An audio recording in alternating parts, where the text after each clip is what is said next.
Good morning दोस्तों, आप सभी को H2A स्टडी फाउंडेशन के यूट्यूब चैनल पे स्वागत है। और आइए आज हम लोग अध्याय 5 के प्रश्नावली 5.2 के प्रश्न संख्या 10 से आगे का सॉल्यूशन देखेंगे।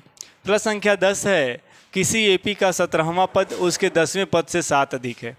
यानी कि हमें अभी जो है 17वां पद भी दिया हुआ नहीं है, 10वां पद भी दिया हुआ नहीं है, लेकिन कह क्या रहा है कि जो 17वां पद होगा, ठीक ना, वो 10वें पद से 7 अधिक होगा। तो 17वां पद को क्या लिख सकते हैं, A17, ठीक ना। और 10वां पद को क्या लिख सकते हैं, तो A10। क्या करा कि 17वां पद जो है 10वें पद से 7 अधिक है, यानी ये अभी ऑलरेडी 7 अधिक है और हम दोनों को क्या करने चले हैं, बराबर करने चले हैं। क्या करने चले हैं, बराबर, ठीक ना। तो जब बराबर करेंगे, अभी 7 अधिक है, ठीक ना, तो हमें बराबर करने के लिए इसमें क्या करना होगा, 7 को जोड़ना पड़ेगा। अगर इसमें 7 नहीं जोड़ते हैं तो इसमें से 7 को घटाना पड़ेगा, तभी तो ये दोनों बराबर होगा। तो आइए A17 को हम लोग लिख सकते हैं A + 16D, ठीक ना, बराबर A10 को हम लोग लिखते हैं A + 9D, प्लस में है 7, या A + 16D पूरा को इधर ले आइए, ठीक ना, माइनस A + 9D, ये भी पूरा ब्रैकेट में आएगा और बराबर में बचेगा 7, यानी कि A + 16D minus A minus plus हो जाएगा माइनस 9D इक्वल टू हो जाएगा 7। तो देखिएगा यहाँ पे A एक माइनस में है और ये एक प्लस में है, तो ये दोनों क्या हो जाएगा, कट जाएगा, ठीक ना। तो यहाँ से 16D और 16D प्लस में है और 9D जो है हमारा वो माइनस में है, तो 16D में से 9D जब घटेगा तो कितना बचेगा, 7D इक्वल टू 7। और D का मान हमारा आ गया 7/7, यानी कि 7 को 7 से भाग देंगे तो एक बार में दोनों कट जाएगा। D का जो मान हमारे पास प्राप्त होगा, ठीक ना, वो 1 होगा। देखिए यहाँ बोल रहा था सार्वंतर आपको ज्ञात करना था। क्या ज्ञात करना था, सार्वंतर, और D को हम लोग सार्वंतर कहते भी हैं। तो लिखेंगे कि अतः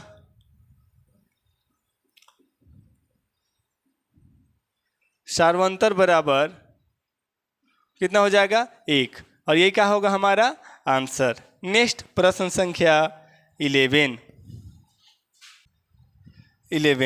बोला AP 3, 15, 27, 39, AP 3, 15, 27, 39 का कौन सा पद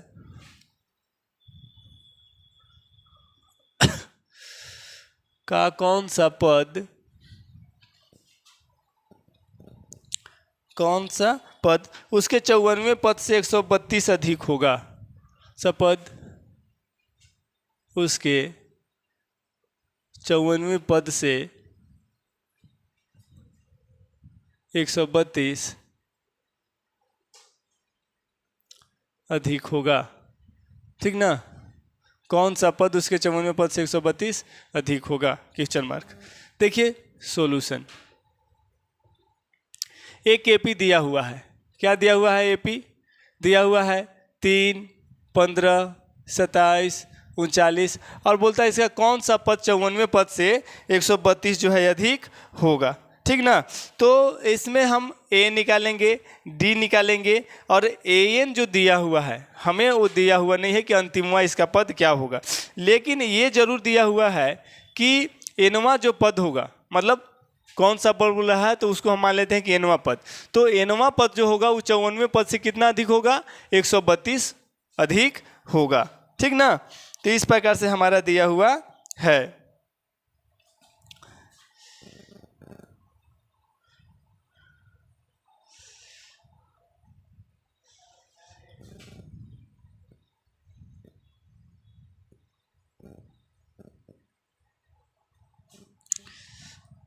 तो देखिएगा यहाँ सॉल्यूशन हम लोग करेंगे तो A बराबर दिया हुआ है, A बराबर कितना दिया हुआ है, 3।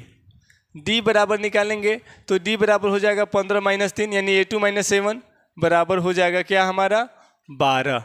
अब क्या दिया हुआ है, तथा क्या कह रहा है, यदि प्रश्न से देखें तो कौन सा पद, तो मान लेंगे, माना कि Nवा पद 54वें पद से 54वें पद से 132 अधिक है। ठीक ना। तो एनवा पद को क्या लिखते हैं, ए एन, और इसको 54वां पद को क्या लिखेंगे, A54।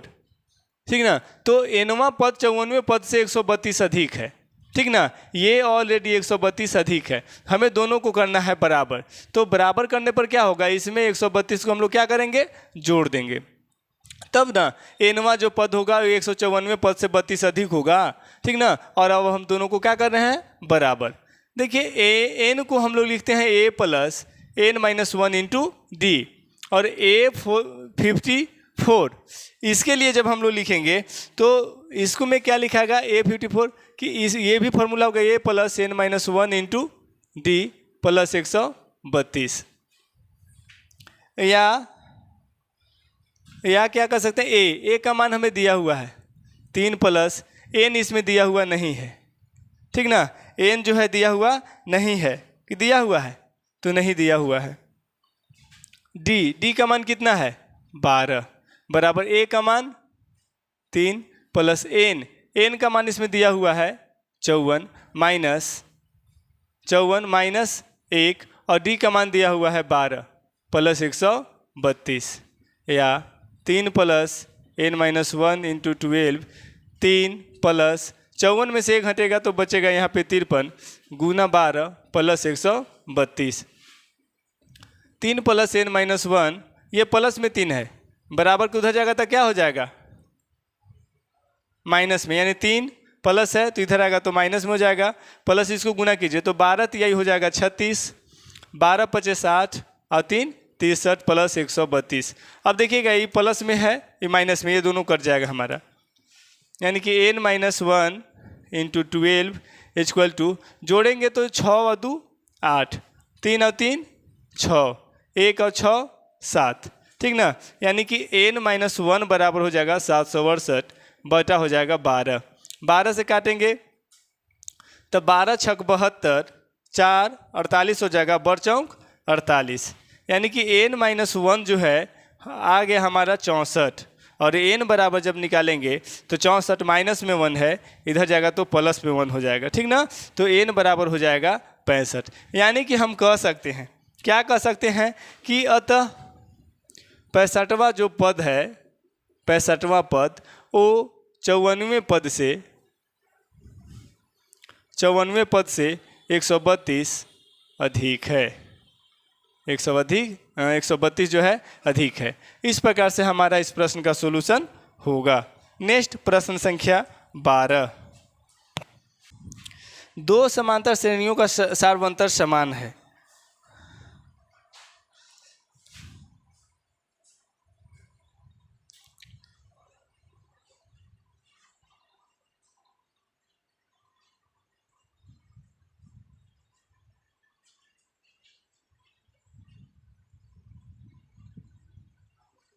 दो समांतर श्रेणियों का सार्वंतर समान है यदि इनके सौवें पदों का अंतर सव है।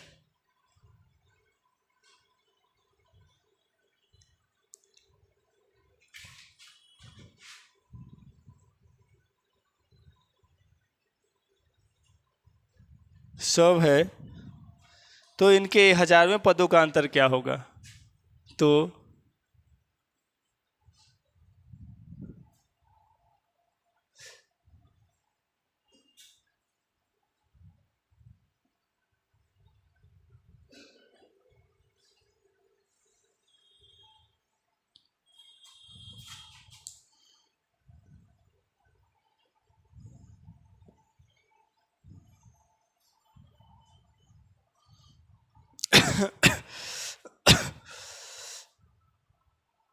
ठीक ना। देखिएगा कह रहा है कि दो समांतर श्रेणियों का सार्वंतर समान है, यानी दोनों में जो सार्वंतर है वो हमारा एक ही है, कोई अलग अलग नहीं है। बोला यदि इनके 100वें पदों का अंतर, यानी जो 100वां पद होगा, ठीक ना, n बराबर जो होगा वो क्या होगा हमारा 100 होगा। तो दोनों समांतर श्रेणियों के 100वें पदों का जो अंतर है वो 100 है। तो बोला 1000वें पदों का अंतर क्या होगा वो हमें फाइंड आउट करके बताना है। ठीक ना। तो हल देखिएगा, मान लेंगे, माना कि देखिए यहाँ दो समांतर श्रेणी है, ठीक ना। तो मान लेंगे हम लोग दो समांतर श्रेणी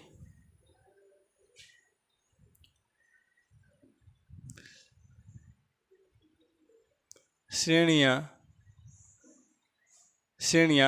क्रमशः, देखिए एक पहला क्या है, ए कॉमा ए प्लस डी कॉमा ए प्लस 2d कॉमा ए प्लस 3d, इसी प्रकार से लिखते हैं A1 A2 A3 A4 हो गया। अब टू ये n तक जाएगा तो a plus n minus 1 into D. देखिएगा ये हमेशा जो है चौथा पद है तो ये कम होते जा रहा है, इसलिए ये nवां पद है तो n में से -1 होगा, ये हमारा nवां पद, ठीक ना।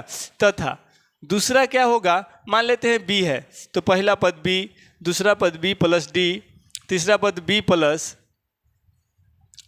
2d, तीसरा पद b प्लस 3d, और यहाँ जब लास्ट में यानी कि nवां पद जाएगा तो b plus n minus 1 into D. यहाँ पर आपको देखने को मिल रहा होगा कि सार्वंतर दोनों में क्या है, समान, यानी कि सार्वंतर यहाँ भी b तो यहाँ भी d, यहाँ भी d तो यहाँ भी d, यहाँ भी d तो यहाँ भी, सब जगह सार्वंतर इसका क्या आपको देखने को मिल रहा होगा, बराबर, जो कि कह रहा है कि सार्वंतर समान है। अब प्रश्नानुसार देखिए,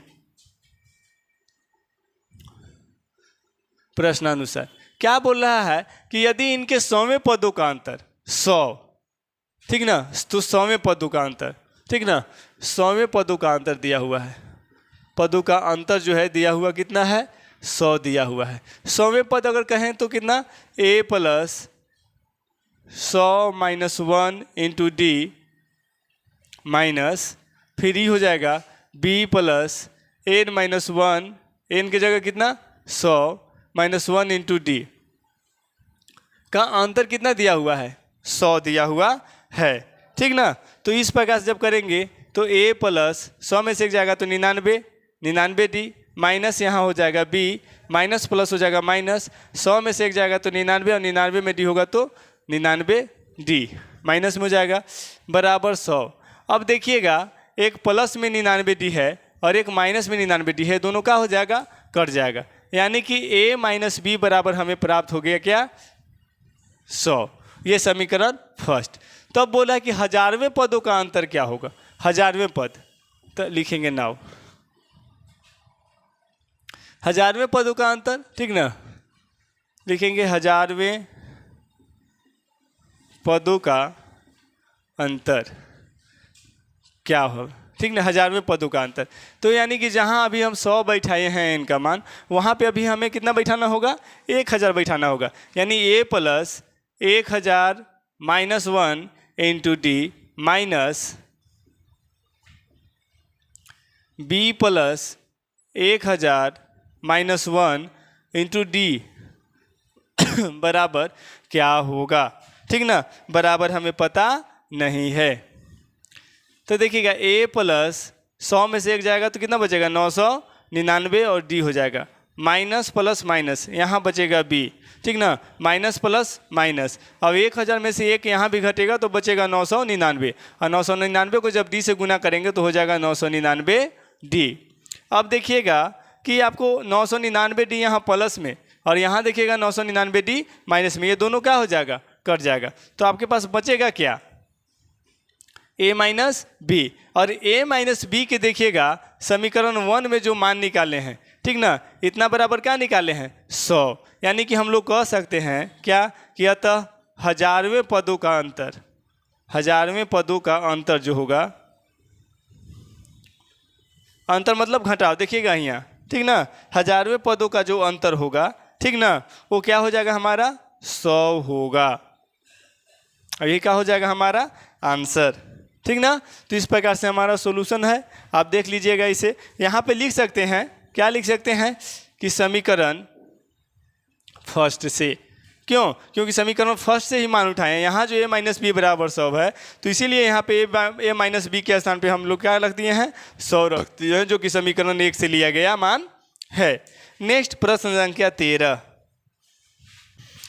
कह रहा है क्या, 3 अंकों वाली कितनी संख्याएं 7 से विभाज्य है, 3 अंकों वाली कितनी संख्याएं 7 से विभाज्य है।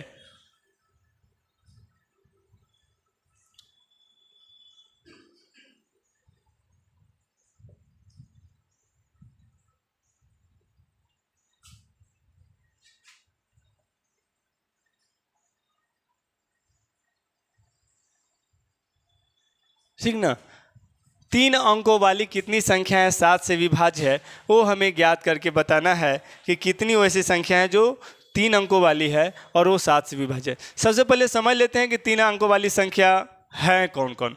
तो देखिए 3 अंकों वाली जो संख्या है, जहाँ से 3 अंकों वाला स्टार्ट होता है वो सबसे छोटा संख्या कहलाता है 3 अंक, और वह है हमारा 100। क्यों? क्योंकि 100 में जब देखिएगा तो 1, 2 और 1 3, ये 3 अंक है, पहला, दूसरा, ये तीसरा, इसीलिए इसको जो है 3 अंकों वाली संख्या कहा जाता है। तो 3 अंकों की सबसे छोटी संख्या हमारा क्या हो जाता है? 100। सबसे छोटी संख्या 3 अंकों वाली क्या है? 100। इसी प्रकार से 3 अंकों वाली सबसे बड़ी संख्या, तो देखिएगा अगर 1000 आप लेते हैं तो ये 4 अंक हो जाता है, 1, 2, 3, 4, ये 4 अंक। तो 4 अंकों की सबसे छोटी संख्या हमारी हो जाएगी क्या? 1000। लेकिन हमें 3 अंकों वाली ही पूछ रही है, तो हाईएस्ट में हम जाएंगे कितना तक? 999। चूँकि इसमें देखिएगा तो 1, 2 और 3 यानी 3 ही अंक है। तो इस प्रकार से 3 अंकों की जो सबसे छोटी संख्या होगी वह होगी हमारे 1000, और 3 अंकों की जो सबसे बड़ी संख्या होगी वह होगा हमारा 999। ठीक ना? तो यही पूछ रहा है कि 3 अंकों वाली 3 अंकों वाली कितनी संख्याएं जो हैं वो 7 से विभाज्य है। तो सबसे पहले हमें जो है एक एपी बनाना होगा 7 से विभाज्य होने वाले अंकों की, ठीक ना, सूची। देखिएगा सॉल्यूशन। 7 से विभाजित होने वाली संख्याओं की सूची, ठीक ना। तो देखिए अगर 1000 है, सॉरी ये 100, तो ये क्या 7 से विभाज्य है कि नहीं है? देख लेते हैं 7 से। 7 एकम 7, 3 0, 7 चौक 28, यानी कि 2 जो है हमारा क्या बच रहा है? शेषफल। तो अगर 7 से विभाज्य अगर हमें 100 को करना होगा तो उसके लिए क्या करना होगा कि 7 है यानी 7 में से 2 घटाइए, ठीक ना, कितना बचेगा? 5, ठीक ना। और ये 5 को अगर यहाँ पे जोड़िएगा तो वो संख्या जो है आपका क्या होगा? 7 से विभाज्य होगा। यानी कि 100 है, इसमें इस 7 से इसके रिमाइंडर को हम लोग हटा देते हैं। रिमाइंडर कितना है? 2, ठीक ना, और जोड़ देते हैं उसको, तो वो जो संख्या हमें प्राप्त होगा वो 7 से विभाजित होने वाली संख्या हमें प्राप्त होगा। जैसे देखिएगा 7 यहाँ है, 7 से भाग दे रहे थे 100 को, तो कितना शेषफल आ रहा था? 2। तो 7 में से जब 2 घटेगा तो 5 होगा, और 100 में 5 जोड़ेंगे तो हो जाएगा 105। यानी कि 3 अंकों की सबसे छोटी संख्या 105 है जो 7 से विभाज्य है। देख लीजिए, हम लोग भाग दे के देखते हैं विभाजित होता है कि नहीं। तो 7 से 7 एकम 7, 3 5, 7 बचे 35। देखिए कट गया पूरी तरह से, यानी शेषफल 0 आ गया। तो जब शेषफल 0 आ जाता है तो हम कह सकते हैं कि 7 से वो मतलब वो संख्या जो है क्या है? पूरी तरह से विभाज्य है। तो 105 पहला, यानी संख्याओं की सूची जब बनाएंगे तो पहली जो हो जाएगी 307 से विभाजित होने वाली 3 अंकों की छोटी संख्या वो 105। इसके बाद इसमें 7 जोड़ दीजिए, 7 जोड़िएगा तो 107 5 है प्लस 7 मतलब 100 हो जाएगा 12। फिर इसमें 7 जोड़िए तो हो जाएगा 119। ऐसे करते करते हमारी जो सबसे बड़ी 7 अंकों की जो संख्या होगी वह क्या होगी? सो देखिएगा, तो सबसे बड़ी 3 अंकों की संख्या है 999। 7 से इसको भाग दीजिए तो 7 एकम 7, 2 29, 7 चौक 28, 1 9, 7 दूनी 14, 5, यानी कि 999 में से अब यहाँ पे खाली सिर्फ शेषफल को घटा दीजिए, ठीक ना। यहाँ पे क्या कीजिए? सिर्फ शेषफल को घटा दीजिएगा। तो शेषफल हमारा 5 है, इसको घटा दीजिएगा तो घटाने पे 4 9 9, यानी 7 से विभाजित होने वाली 3 अंकों की जो सबसे बड़ी संख्या होगी वह क्या होगी? तो 994, ठीक ना। इस प्रकार से 7 से विभाजित होने वाली 3 अंकों वाली संख्याओं की हमारे पास सूची जो है प्राप्त हो चुका है, जो एक एपी के रूप का है। किस रूप का है? एपी के रूप का है। तो यहाँ पे एपी के रूप का है, ठीक ना। तो ये जब एपी के रूप का है तो हम लोग को ए बराबर कितना प्राप्त हो जाएगा? 105। डी बराबर 7 विभाजित, इसके अंतर भी 7 ही है, हालांकि हम लोग लिखते हैं दूसरी पद, यानी 112 माइनस 105 बराबर हो जाएगा 7। अब ये जो दिया हुआ है 994, ये हमारा अंतिम पद एक प्रकार से दिया हुआ है। यानी कि an बराबर हो जाएगा 994, ठीक ना। और हमें निकालना बोला कितनी संख्याएं, या अर्थात हमें निकालना है an का मान, ठीक ना। तब इसलिए हम लोग जानते हैं एक सूत्र, क्या जानते हैं, an बराबर a plus n minus 1 into D. n निकालने के लिए हमारे पास सबसे आसान तरीका है जब an a और d का मान दिया हुआ हो तब। an का मान देखिएगा 994 दिया हुआ है, a का मान दिया हुआ है 105 प्लस n का मान दिया हुआ नहीं है और d का मान दिया हुआ है हमारा 7। तो इस प्रकार से 994 प्लस में 105 इधर आएगा तो माइनस में 105 हो जाएगा और n माइनस 1 इंटू 7। 994 में से 105 घटाइए तो एक दाएं 10 4 14, 14 में से 5 घटेगा 9, 8 में से 0 घटेगा तो 8, 9 में से घटेगा तो 8, 889।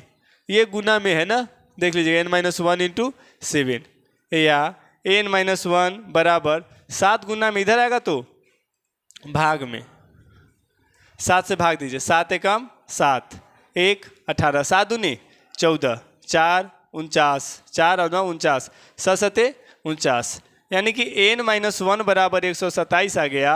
और n बराबर जब निकालेंगे तो 127 माइनस में प्लस में 1 हो जाएगा, यानी कि n बराबर हो जाएगा 128। n का मान आ गया हमारे पास क्या, 128। यानी कि कह सकते हैं क्या कि अतः 7 से विभाजित होने वाली 3 अंकों वाली 128 संख्याएं हैं।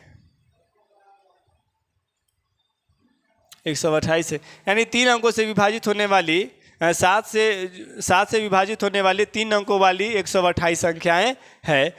हमारा जो है इस प्रकार से ये इस प्रश्न का हल होगा। यहाँ थोड़ा सा लिख सकते हैं और भी दूसरे कि 3 अंकों वाली 7 से विभाजित होने वाली कुल संख्या 128 है। सही रूप से लिखना चाहेंगे तो क्या लिख देंगे कि 3 अंकों वाली 7 से विभाजित होने वाली कुल संख्या 128 है। नेक्स्ट प्रश्न संख्या 14, 10 और 250 के बीच 4 अंकों के कितने गुणज हैं।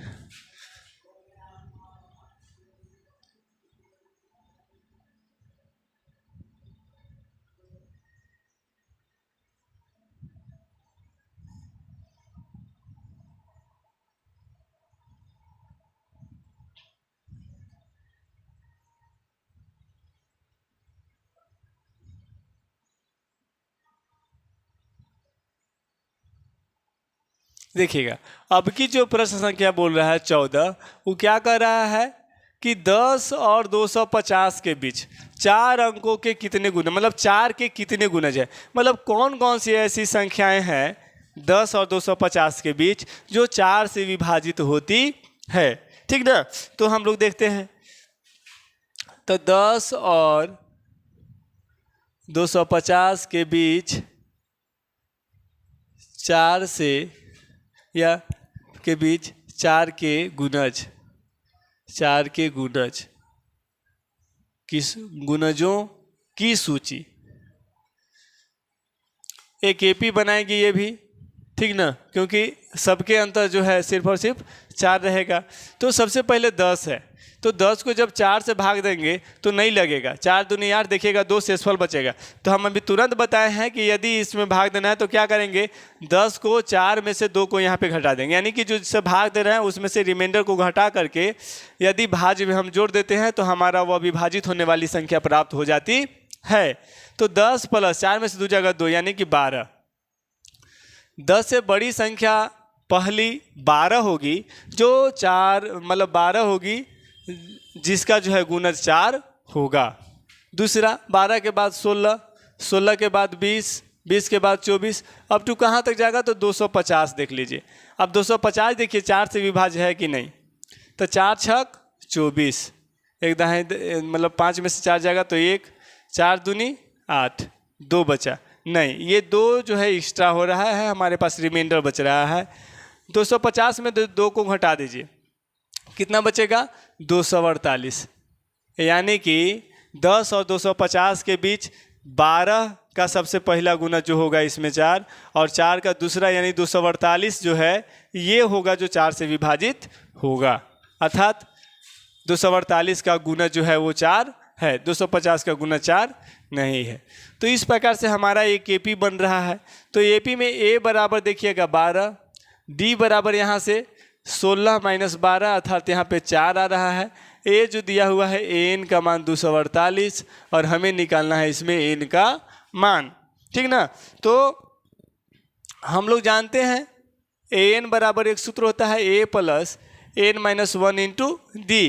एन का मान दिया हुआ है 248, ए का मान 12 प्लस एन नहीं मालूम है, डी मालूम है 4। प्लस में इधर आएगा तो माइनस में इधर हो जाएगा एन माइनस 1 इंटू 4।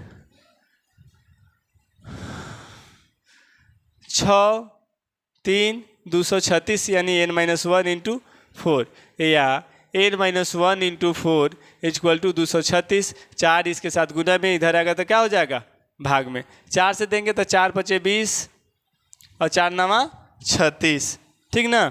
यानी कि एन माइनस 1 इक्वल टू आ जाएगा आपका 59 और एन बराबर जब निकालिएगा तो 59 माइनस में एक है इधर आएगा तो प्लस में एन बराबर हो जाएगा 59 अब 1 60। यानी कि कह सकते हैं क्या कि 10 और 250 के बीच 4 के गुंजों की संख्या 60 है। अतः 10 और 250 के बीच 4 के गुणजों की संख्या 60 है, ठीक ना। तो इस प्रकार से हमारा जो है यदि दो संख्या दी हुई है और उन दोनों संख्याओं के बीच में किसी का गुणज निकालना हो कि कितने गुणज हैं, कितनी संख्या है उस गुणजों की, ठीक ना। तो इस प्रकार से हम लोग प्रश्न को हल करेंगे या गुणजों की संख्या को हम लोग इस प्रकार से प्राप्त करेंगे। नेक्स्ट प्रश्न संख्या 15। एन के किस मान के लिए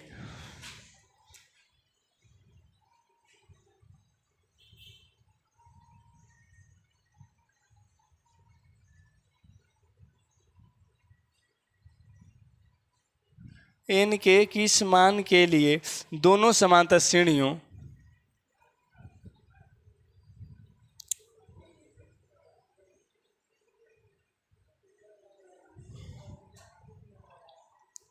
तिरसठ 65 67 और 3 10 17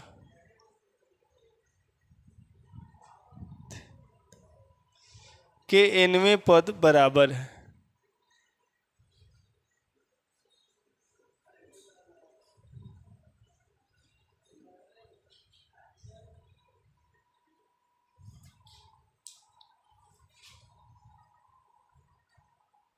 देखिएगा क्या कह रहा है, एक एपी दिया हुआ है, ठीक ना, जिसमें क्या दिया हुआ 63 65 67 और दूसरा एपी दिया हुआ है 3 10 17, ठीक ना। बोला कि एनवें पद बराबर होंगे, एनवें जो पद होंगे दोनों के क्या होंगे बराबर होंगे। तो उसमें बोला है क्या कि एनवें के एन के किस मान के लिए, मतलब एन का मान कितना होगा जिसमें दोनों जो पद होगा इनमें वो हमारे क्या होंगे बराबर होंगे, ठीक ना। तो एपी दिया हुआ है, देखेंगे पहले हम लोग। प्रथम एपी दिया हुआ है, क्या दिया हुआ है प्रथम एपी में 63 65 67 अप टू कहाँ तक जाएगा वो मालूम नहीं है, लेकिन इनमें पद जो बराबर होगा। तो इसमें ए बराबर देख रहे हैं 63, डी बराबर निकालिएगा तो 65 माइनस 63 यानी कि 2 और एन दोनों का बराबर है, हमें एन ज्ञात करना है, ठीक ना। एन बराबर 8 तथा दूसरा पद यानी कि दूसरा एपी क्या दिया हुआ है 3 10 17। तो इसमें ए बराबर 3, डी बराबर 10 माइनस 3 बराबर 7, एन बराबर इसमें यानी कि एन दोनों का बोला कि एन जो होगा कितना होगा कि दोनों तरफ का एनवा जो पद होगा बराबर होगा। यानी कि क्या दिया हुआ है, चूंकि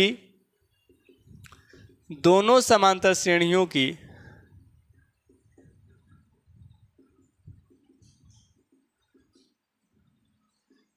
कि एनवें जो पद है एन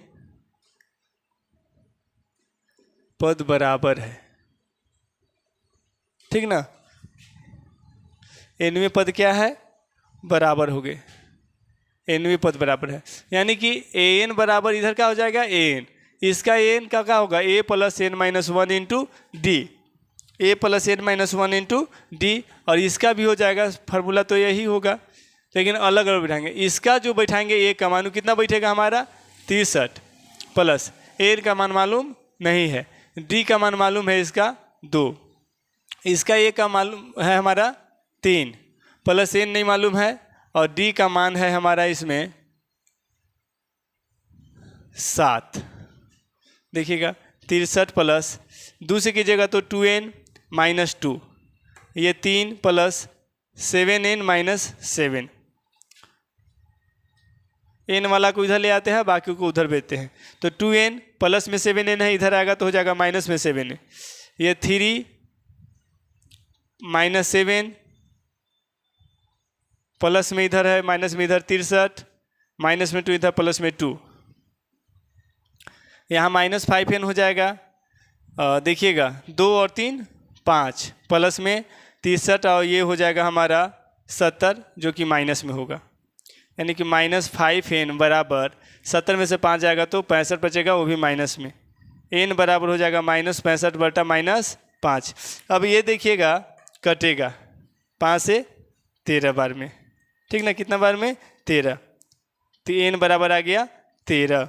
यानी कि हम लोग कह सकते हैं कि यदि दोनों समांतर श्रेणी में nवें पद को बराबर करना होगा, तो दोनों समांतर श्रेणी में यदि nवें पद को बराबर करना होगा तो उसके लिए कुल हमारे पास 13 पद की आवश्यकता होगी, ठीक ना। अतः कह सकते हैं, अतः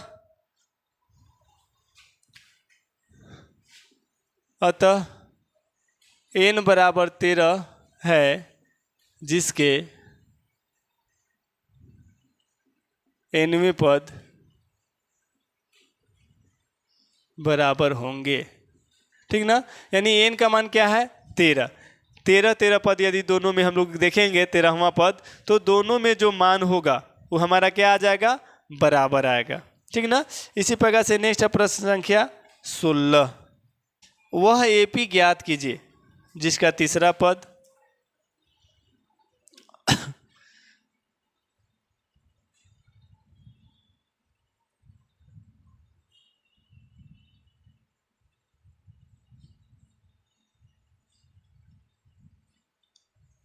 वह AP ज्ञात कीजिए जिसका तीसरा पद 16 है और सातवां पद पांचवें पद से 12 अधिक।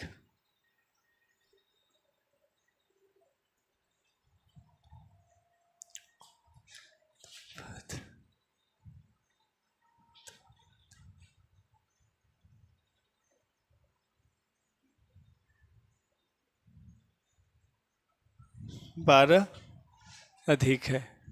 देखिए एक AP हमें ज्ञात करना है जिसका कह रहा है क्या कि तीसरा जो पद है वह है 16। एक AP ज्ञात करनी है जिसकी तीसरी जो पद है वह दिया हुआ है 16, और सातवां पद के बारे में बोल रहा है कि सातवां जो पद है वो पांचवें पद से 12 अधिक है, यानी कि सातवां पद जो होगा वो पांचवें पद से कितना होगा हमारा अधिक, तो 12 अधिक होगा। देखिए इसको सोल्व करते हैं, हल। देखिए तीसरा पद दिया हुआ है, ठीक ना, तो तीसरा पद लिख लेंगे, यानी तीसरा जो पद दिया हुआ है, तीसरा पद को A3 लिखते हैं और इसके बराबर दिया हुआ है 16, या इसके दूसरे शब्दों में लिख सकते हैं या दूसरे रूप में A + 2D बराबर 16। ये समीकरण हो गया फर्स्ट। तथा क्या कह रहा है कि सातवां जो पद है, सातवां पद को क्या लिख सकते हैं, सातवां पद पांचवें पद से 12 अधिक है, यानी पांचवें पद से क्या है सातवां पद 12 अधिक है। हमें करना है बराबर, तो इसमें 12 को क्या कर देंगे, जोड़ देंगे, जैसे पीछे से हम लोग प्रश्न को हल करते आए हैं, ठीक ना। तो इसमें क्या करेंगे, 12 को जोड़ देंगे। अब A7 को लिखते हैं क्या, A + 6D, प्लस में इधर आएगा तो माइनस में हो जाएगा, या एक बार और लिख दीजिए A7 - A5 बराबर 12। A7 को लिखते हैं A + 6D, ठीक ना, माइनस इसको क्या लिखते हैं, तो a प्लस 4d बराबर हो जाएगा 12, या a plus 6d plus minus a plus minus 4d equal to हो जाएगा 12। या देखिएगा यहाँ से एक a प्लस में और एक a माइनस में कट जाएगा, तो 6d में से 4d जब घटेगा तो बचेगा 2d बराबर 12, यानी d का जो मान आएगा वो 12/6 काटेंगे, 12/2 काटेंगे तो 2 एकम 2 और 2 से हो जाएगा 6 बार में, यानी d का मान हमारे पास आ गया कितना, तो आ गया 6। अब d का मान यदि यहाँ पे आप रख दीजिएगा तो यहाँ से a का मान आप प्राप्त कर लीजिएगा, ठीक ना। नाउ समीकरण फर्स्ट में d का मान रखने पर फर्स्ट क्या है, तो a प्लस 2d बराबर 16, या a का मान तो दिया हुआ नहीं है 2, d का मान हमें प्राप्त हुआ 6 बराबर 16, या a प्लस 6 दूनी 12 बराबर 16, और a बराबर क्या हो जाएगा 16 प्लस में है 12 इधर आएगा तो माइनस में, यानी a बराबर 16 में से 12 जाएगा तो बचेगा 4। अब यहाँ देखिए a का मान हमें प्राप्त हो गया, d का मान प्राप्त हो गया, तो एक AP नहीं बन जाएगा, ठीक ना। तो AP बनाने के लिए देखिए हम लोग पद लिखते हैं, यानी प्रथम पद a बराबर हमारा ज्ञात हो गया 4, दूसरा पद a2 बराबर लिखते हैं a प्लस d, या a का मान है 4 प्लस d का मान है 6, तो 6 और 4 कितना हो जाएगा 10। तीसरा पद a3 क्या लिखते हैं a2 प्लस डायरेक्ट कहते हैं a2 प्लस d, a2 है 10 और d का मान है हमारे पास 6, 10 और 6 हो जाएगा 16। चौथा यानी चतुर्थ पद, चौथा पद a4 क्या लिखते हैं a3 प्लस d, a3 का मान है कितना 16 प्लस d का मान कितना है 6, तो 16 4 20 और 2 22। इस प्रकार से AP जो बनेगा, इस प्रकार से AP जो हमारा बन रहा है क्या बनेगा, पहला पद 4, 4 के बाद फिर 10, 10 के बाद फिर 16, 16 के बाद 22, अप टू ये जो है इनफाइनाइट तक जाएगा, यानी कि हमारा AP जो है यही निर्माण हो रहा है, यही हमारा एक AP है, और यही हमारा क्या हो जाएगा आंसर। नेक्स्ट प्रश्न संख्या 17, AP 3 8 13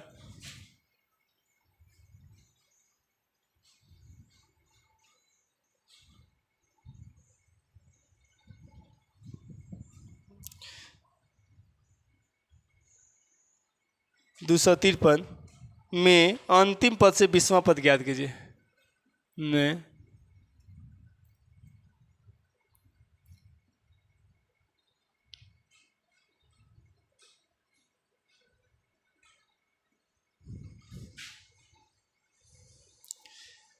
देखिए ये जो AP दिया हुआ है, इस AP में जो दिया हुआ है 3 8 13 और अंतिम पद दिया हुआ है 253 में कह रहा है कि अंतिम पद से 20वां पद, मतलब इधर से 20वां पद क्या होगा। अब हमें पता नहीं कि 20वां पद क्या आता है कि नहीं आता है, लेकिन अंतिम से हमें 20वां पद क्या करना है कि ज्ञात करना है। तो इस AP को ही ऐसा कीजिए कि हम लोग उलट दीजिए, सोल्व,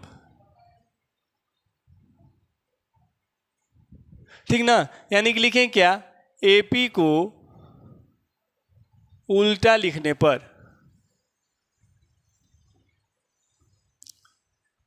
जो AP प्राप्त हो रहा है, ठीक ना, वो क्या प्राप्त हो रहा है हमारा, ठीक ना, क्या, तो पहले हो जाएगा 253। देखिए अंतर कितना का है, तो 8 में से 3 जब घटा रहे हैं तो 5, 13 में से भी अगर 8 घटा रहे हैं तो 5, मतलब 5 5 का अंतराल है, तो 253 में से 5 घटाइए, ठीक ना। इधर 5 जुड़ रहा है तो इधर से अगर लिखिएगा तो क्या कीजिएगा, या 5 5 आपको क्या करना पड़ेगा, घटाना पड़ेगा। इधर से बढ़ रहा है लेकिन इधर से क्या कर रहे हैं हम लोग, लिखेंगे तो 5 5 को घटाएंगे, ठीक ना।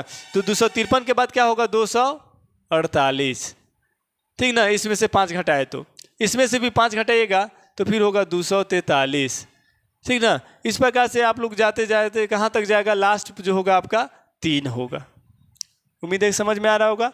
इसी AP को क्या किया है हम लोग, उल्टा लिखे हैं। यानी कि अभी जो 3, 8, 13 से प्रारंभ था और अंतिम पद 253 था, अब हम चूंकि अंतिम से 20वां पद पूछ रहा है इसलिए 253 यानी कि उलट करके लिखे हैं, ठीक ना। तो इसमें जब देखिएगा तो a बराबर 253 आपको दिख रहा है, d बराबर कितना दिख रहा है 248 माइनस 253। यहाँ पे जरूर आपको ध्यान देने की बात है, अगर आप यहाँ पे ध्यान नहीं देते हैं तो आप डायरेक्ट जो है सार्वंतर जो है आप 5 लिख दीजिएगा, ठीक ना। लेकिन 248 में से जब 253 घटाइएगा तो ये सार्वंतर आपको प्राप्त होगा, वो होगा -5। अंतिम पद जो है दिया हुआ है कितना 3, अंतिम पद कितना दिया हुआ है हमारा, वो दिया हुआ है 3, ठीक ना। और हमें निकालना कौन सा पद है 20वां पद, तो अंतिम पद का हम फार्मूला भी नहीं लगाएंगे क्योंकि 20वां पद निकालना है। तो n बराबर हमें दिया हुआ है 20 और a20 इक्वल टू व्हाट, तो इसीलिए an बराबर जो सूत्र होता है वो होता है a plus n minus 1 into D. परंतु हमें 20वां पद निकालना है तो n के स्थान पे क्या लिखेंगे हम लोग a20। a का मान दिया हुआ है 253 प्लस n का मान 20, चूँकि 20वां पद निकालना है, और d का मान दिया हुआ है -5, या a20 इक्वल टू 253 प्लस 20 में से 1 जाएगा 19, और 19 को जब 5 से गुना कीजिएगा तो 19 × 5 होता है 95, या a20 बराबर 253 प्लस माइनस -95, घटाइए 1 दाएँ 10 3 13, 13 में से 5 जाएगा तो 8, 4 14, 14 में से 5 जाएगा 9 जाएगा तो 5 158, ठीक ना। यानी कि कह सकते हैं कि अतः एपी के अंतिम से 20वां पद 158 होगा, ठीक ना। a20 20वां पद हमारा जो है कितना होगा 158 होगा। यानी कि ऐसे ऐसे घटाते जाएंगे, घटते क्रम में हम लोग जाएंगे तो गिनेंगे पहला दूसरा तीसरा, ऐसे जो 20वां पद जब हम लोग पहुंचेंगे 20वां पद पे तो हमारा 158 लिखा हुआ मिलेगा, ठीक ना। तो इस प्रकार से कह सकते हैं कि एपी के अंतिम से 20वां पद जो होगा वो हमारा कितना होगा, तो 158 होगा।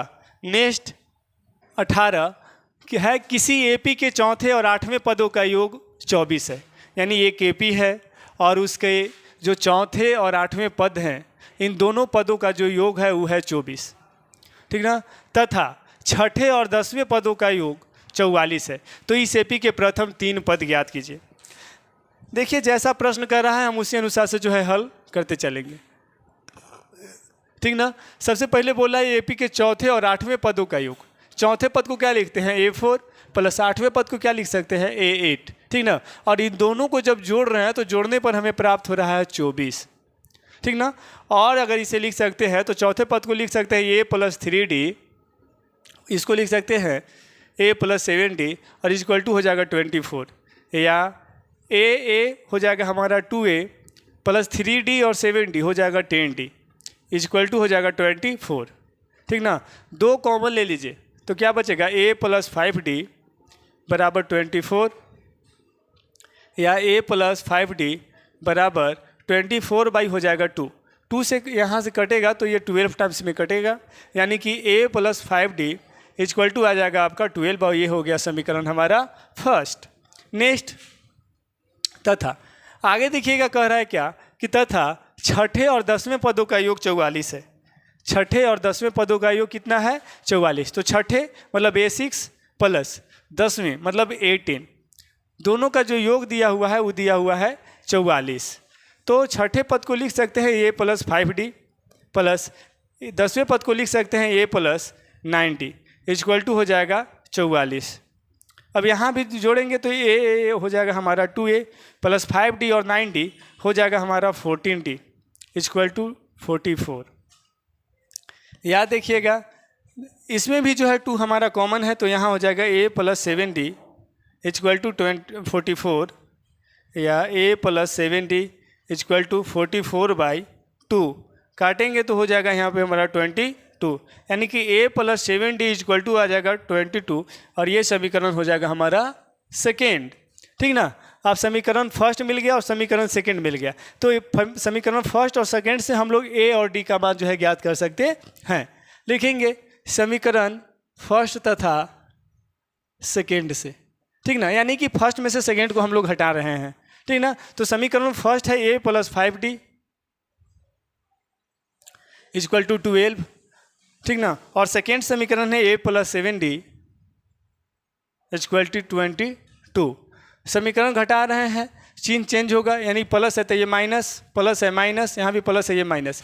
अब एक प्लस और एक माइनस हमारा जो है कट जाएगा। अब देखिएगा 5d प्लस में और 7d माइनस में है, तो 7d में से 5d जब घटेगा तो बचेगा 2d, वो भी माइनस में बचेगा, = -22 में से 12 जो है हमारा घटेगा, क्योंकि देखिए 12 जो है प्लस में है और 22 जो है वो माइनस में है, ठीक ना। तो 22 में से अगर 12 अगर घटेगा तो कितना बचेगा, -10, या d = -10/-2, ये कटेगा 2 से 5 बार में, d का मान आ जाएगा आपका 5, ठीक ना। d का मान आपके पास प्राप्त हो गया क्या, 5। नेक्स्ट, अब d का जब मान आपके पास 5 प्राप्त हो गया तो यहाँ से आप a का मान ज्ञात कीजिए, यानी समीकरण 1 चाहे 2 में लिखेंगे समीकरण 1 में d का मान रखने पर,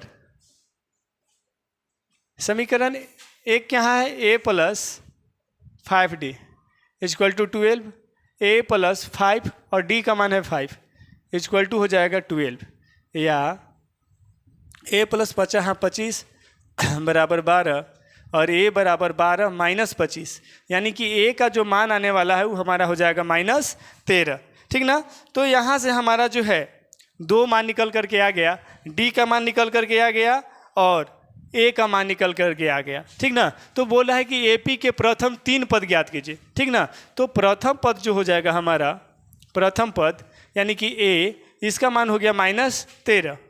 दूसरा पद क्या होता है, A2, और इसे लिखते हैं हम लोग a + d, यानी कि a का मान है -13 और d का मान है आपका कितना, 5, ठीक ना। तो -13 में से 5 अगर घटेगा तो बचेगा आपका -8, ये दूसरा पद हो गया। और तीसरा पद को लिखते हैं A3, यानी कि a + 2d, ठीक ना। a का मान कितना है, -13 + 2 और d का मान है 5, -13 + 5 दूनी 10, यानी -13 में से 10 जब घटेगा तो बचेगा -3। तो AP के प्रथम 3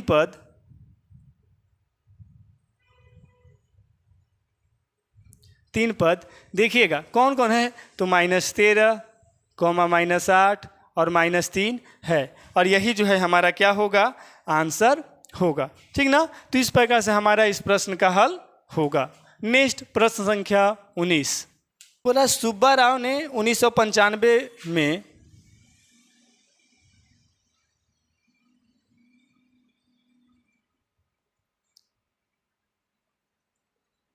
सुब्बा राव ने 1995 में 5,000 रुपये मासिक वेतन पर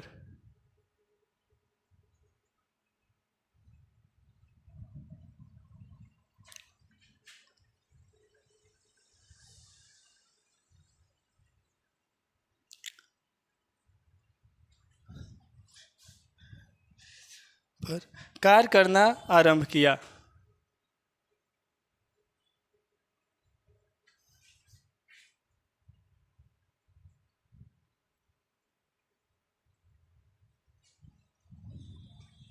और प्रत्येक वर्ष 200 रुपये की वेतन वृद्धि प्राप्त की।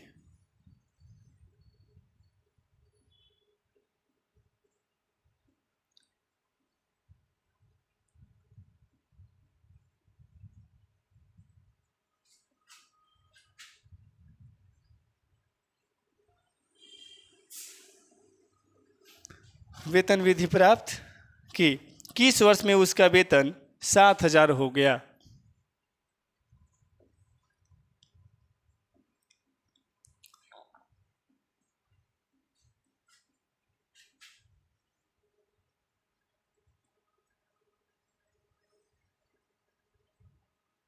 ठीक ना, यानी कि देखिए सुब्बा राव जो है 1995 में 5,000 रुपये की मासिक वेतन पर जो है कार्य करना प्रारंभ करता है। हर एक वर्ष यानी कि प्रत्येक वर्ष जो है 200 रुपये के वेतन की उसमें वृद्धि होती है, ठीक ना। और अंततः बोलता है कि उसका जो है 21 वर्ष, कौन से वर्ष में उसका जो वेतन होगा वो 7,000 हो जाएगा। तो देख रहे होंगे जो प्रारंभिक यानी जो वेतन है इसका, जहाँ से इसका यानी कि वेतन मिलना इसे प्रारंभ हुआ है वो कितना है 5,000। एपी बनेगा क्योंकि प्रत्येक वर्ष जो बढ़ रहा है वो हमारा एक यानी कि जो सार्वंतर होगा कह सकते हैं वो बराबर है। प्रत्येक वर्ष 200 रुपया ही बढ़ रहा है, ना ज़्यादा बढ़ रहा है और ना कम बढ़ रहा है, तो एक एपी का निर्माण करेगा। चूँकि बताए हैं कि यदि कि पिछला पद में यदि एक नियत राशि जुड़ करके हर एक अगला पद का निर्माण अगर होता है तो वह एक एपी के रूप में होता है। देख लीजिएगा, सबसे पहले इसका जो वेतन था यानी कि लिखेंगे कि सुब्बा राव की मासिक वेतन एक एपी की सूची बनाती है, ठीक ना। तो एपी क्या है, देखिए शुरू में 5,000 था उसका वेतन, 200 रुपया हर एक वर्ष जो है बढ़ रहा है, तो 5,000 है, फिर 5200 हो जाएगा, फिर 5400 हो जाएगा, और इसी प्रकार से होते होते इसका वेतन कब 7,000 होगा यानी किस वर्ष 7,000 होगा वो हमें ज्ञात करना है। तो जब एपी एक दिया हुआ रहता है तो उसमें से हम आराम से प्रथम पद यहाँ ए बराबर हो गया हमारा 5,000, डी यानी कि सार्वंतर जिसको कहते हैं हम लोग, चूँकि वृद्धि जो हो रहा है वो 200 रुपया हो रहा है तो सार्वंतर समान होगा। सार्वंतर डी बराबर कितना दिया हुआ है, वृद्धि कितना हो रहा है तो 200 की वृद्धि हो रही है, ठीक ना। और लास्ट में वेतन उसका जो हो जा रहा है 7,000, यानी कि 7,000 जो है वो हमारा एन का मान दिया हुआ है, एन बराबर हो जाएगा 7,000। तो एन का मान ज्ञात करना है, इसीलिए हम लोग एक सूत्र जानते हैं, एन बराबर a plus n minus 1 into d. N का मान है 7,000 बराबर ए का मान है 5,000 प्लस एन का मान हमें मालूम नहीं है, ठीक ना, और डी का मान दिया हुआ है 200। इस प्रकार से 7,000 प्लस में 5,000 है, इधर आएगा तो माइनस में 5,000 हो जाएगा बराबर एन माइनस 1 और इंटू हो जाएगा 2,000। तो 7,000 में से 2,000 घटेगा तो बचेगा 7,000 में से 5,000 घटेगा तो बचेगा 2,000, और इधर देखिएगा 200 गुना में इधर आएगा तो भाग में बराबर एन माइनस 1 कटेगा 2 से कटेगा 10 बार में, यानी कि एन माइनस 1 बराबर आ गया आपका 10 और एन बराबर आपको 10 माइनस में 1 है इधर आएगा तो प्लस में हो जाएगा।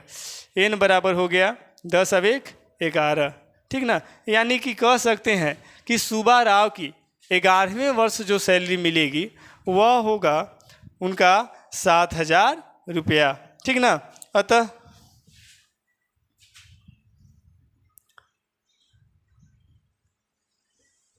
सुब्बा राव की 11वें वर्ष की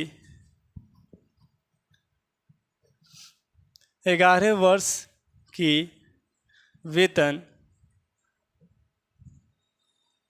7,000 रुपये होगी, ठीक ना।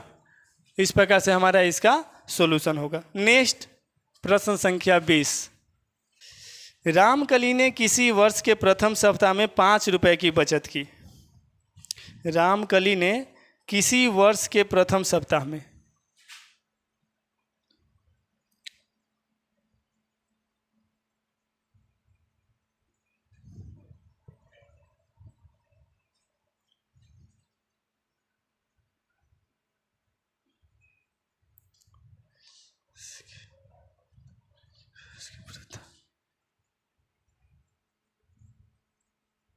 प्रथम सप्ताह में 5 रुपये की बचत की।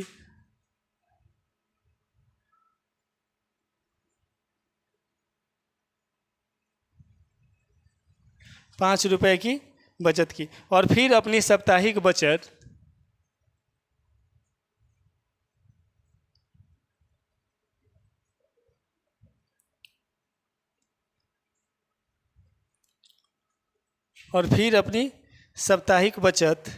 1.75 रुपये बढ़ाती गई।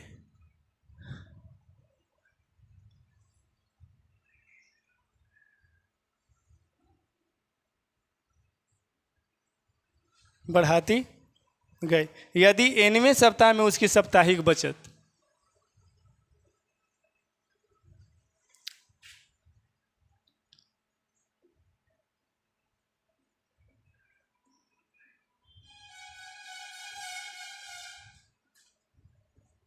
nवें सप्ताह में उसकी साप्ताहिक बचत 20.75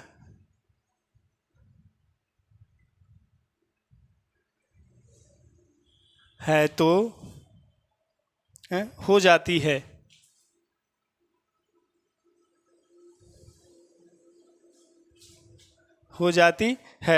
तो n ज्ञात कीजिए।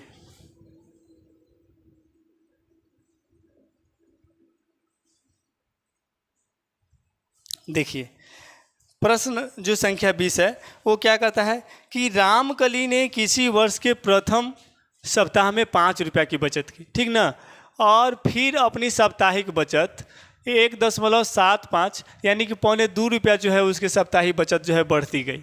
यदि nवें सप्ताह में उसकी साप्ताहिक बचत यानी कि 20.75 हो जाता है तो हमें ज्ञात करना है कि किस सप्ताह में, कौन सी सप्ताह में उसकी जो बचत होगी वो 20.75 होगी, ठीक ना। तो आइए हम लोग देखते हैं सॉल्यूशन। यहाँ देख रहे हैं ये भी एक केपी बनाएगा क्योंकि प्रत्येक जो सप्ताह में जो बचत है पहला में छोड़ दें तो हर एक सप्ताह की बचत जो है वो 2.25 रुपया यानी कि 1.75 ही है। हर एक सप्ताह में उतना मतलब बचत हो रही है और अंतिम जो बचत है वो 20.75 हो रही है, ठीक ना। यानी कि रामकली की बचत या कह सकते हैं साप्ताहिक बचत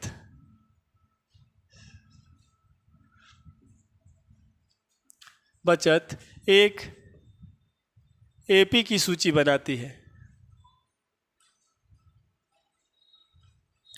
तो एपी क्या हो जाएगी इसकी, देखिए पहला में 5 है, ठीक ना, इसके बाद 5 के बाद जुटेगा तो 5 अब 6.75, अब 6.75 में फिर जुटेगा 1.75 तो 0 7 7 14 1 15 6 1 7 अब 1 8 यानी कि 8.50 इस प्रकार से बढ़ जाएगी और किस वर्ष जो है यह 20.75 रुपया हो जाएगी, ठीक ना।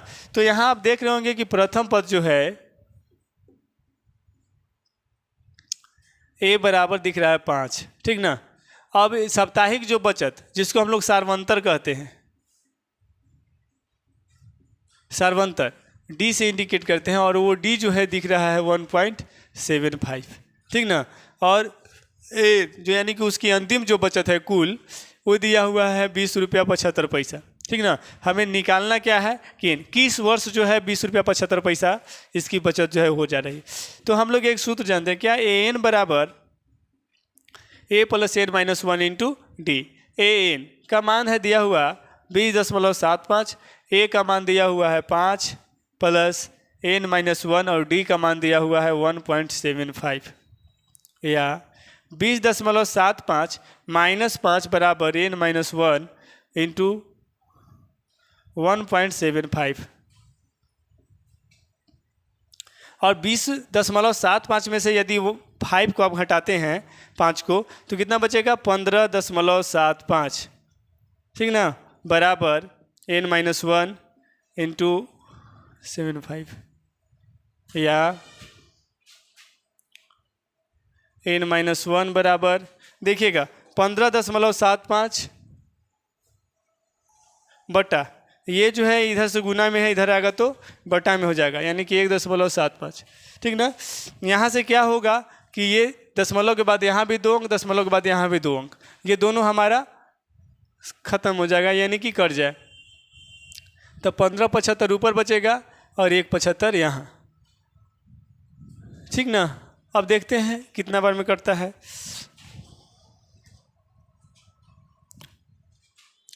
तो ये जो है 15.75 को 9 से गुना करके देखते हैं तो 9 × 45, 4 9 चौका 9 7 63 और 4 67, 6 9 को 9 और 6 15। हाँ देखिए, ये जो है हमारा 9 बार में कट रहा है, ठीक ना। 175 से एक बार में और 175 से ये 9 बार में कटेगा, ठीक ना।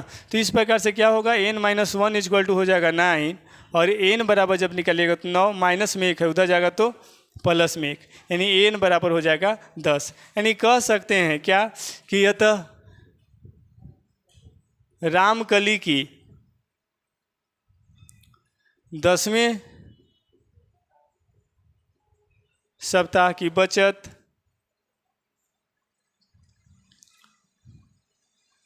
20 रुपया 75 पैसा है, ठीक ना। तो इस प्रकार से हमारा अध्याय जो है 5.2 समाप्त हो रहा है। फिर एक नए अध्याय के साथ हम लोग मिलते हैं, तब तक के लिए आप सभी को धन्यवाद।